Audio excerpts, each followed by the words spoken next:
Hello, my beautiful crafting babes. Welcome back to my channel.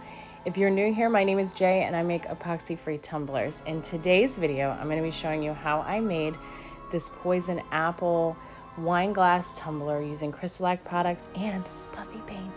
That's right, it's puffy paint. Hey guys, I feel like it's been forever since I've made a video, and it probably has. I've been really busy because, you know, we were just coming out of summer. I hadn't really been feeling like myself lately. I'm sure many of you know how that goes. And then physically, I had not been feeling well. I've been dealing with costochondritis. Guys, look it up because it's a whole thing. But I've been dealing with that. I'm kind of getting on the mend and I'm feeling better.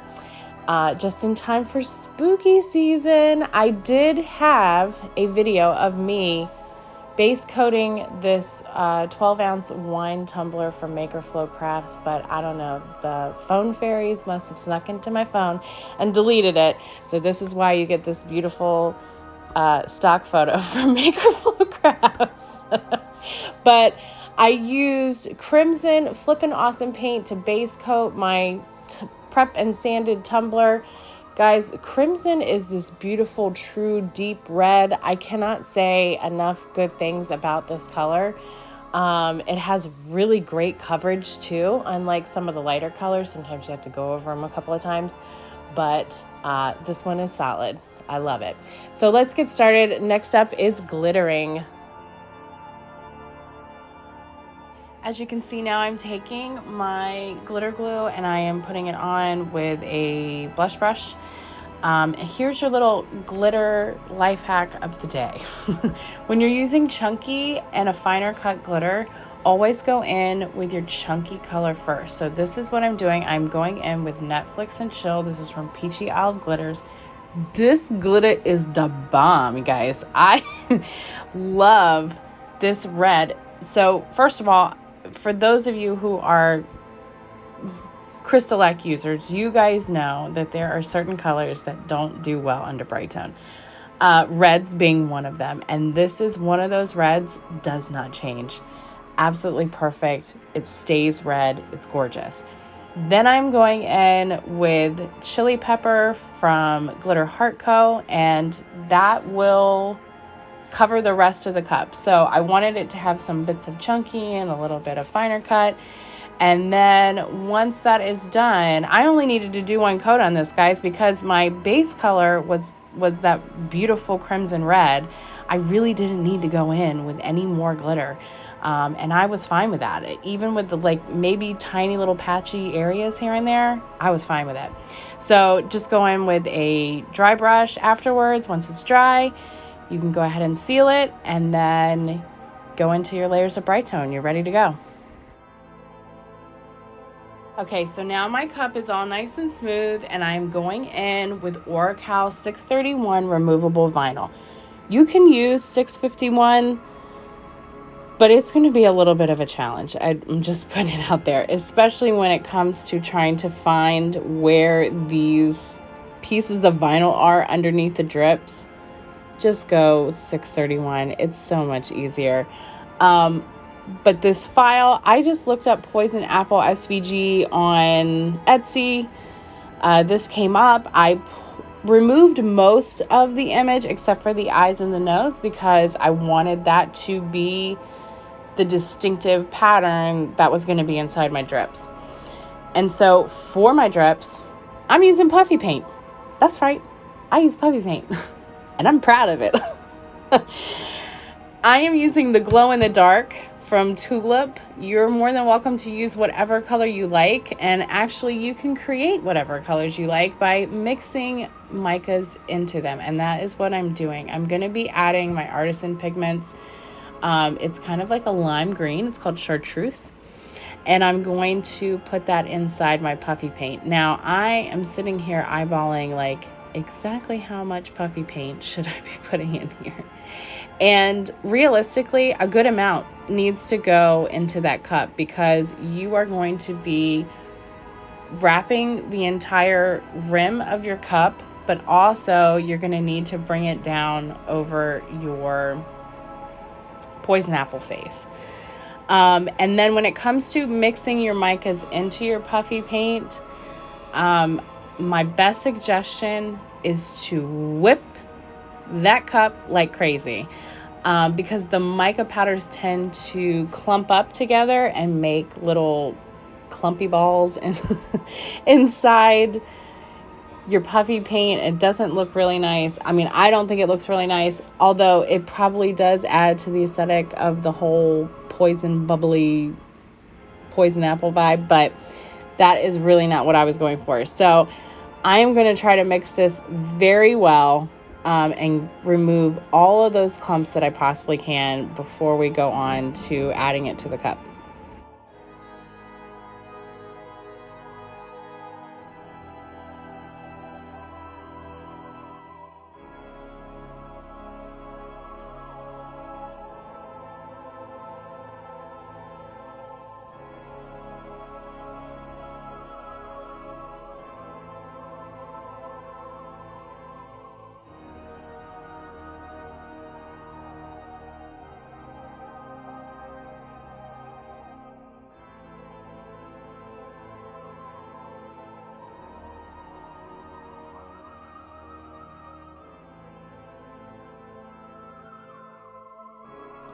I am adding my mixture with a popsicle stick, and I am just at first just focusing on the rim.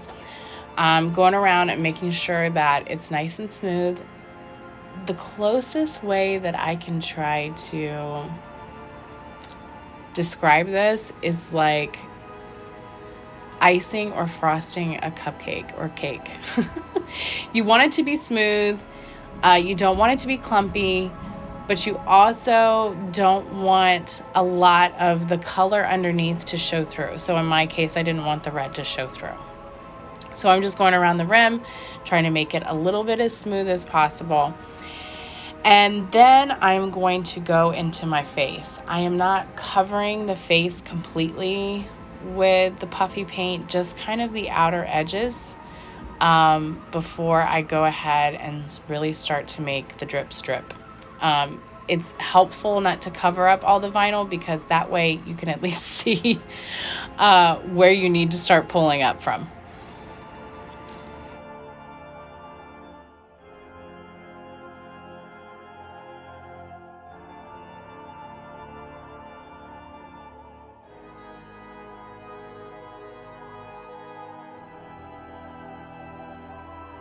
Once you've got your puffy paint wherever you want it, you just go ahead and tap it on your table a couple of times until you're satisfied with how your drips are coming out, and they just magically appear. Now I'm noticing right here that there are some spots where like puffy paint has dripped into like an area that I didn't want to, or there's like a little dot here and there.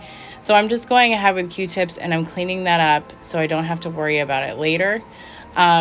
I did have to do this quite a bit after I removed the vinyl, because some puffy paint kind of got into the eyes and the nose area. But my recommendation here is to go slow and steady. This can be a little tricky because you don't want your hand to go into all this wet puffy paint. And the only way that I could have held this cup was kind of at the bottom, which didn't give me a lot of great leverage. So it wasn't the easiest, but the vinyl came off pretty smoothly, and so I just pulled it off. I cleaned up the eyes and the nose. I went ahead and I looked around and wiped off any other areas that were bugging me. And also be sure to wipe off the top of your rim where the stainless steel is showing.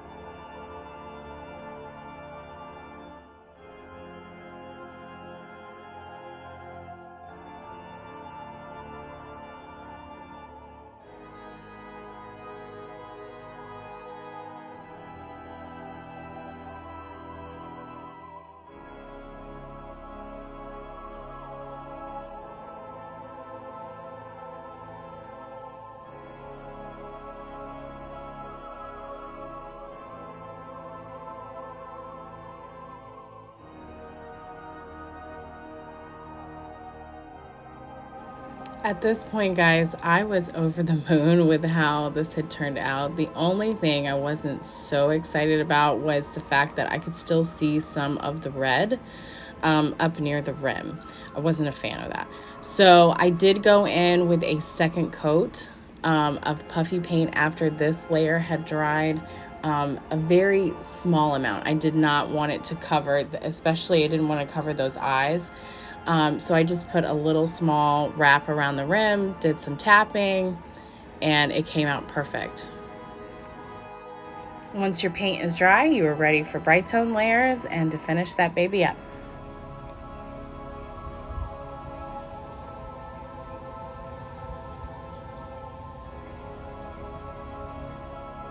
As always, guys, thanks so much for watching. If you like what you saw here, please consider liking and subscribing to my videos. And also, if you click the bell notification button, it will let you know every time that I drop a new video. Take care, guys, and I will see you real soon.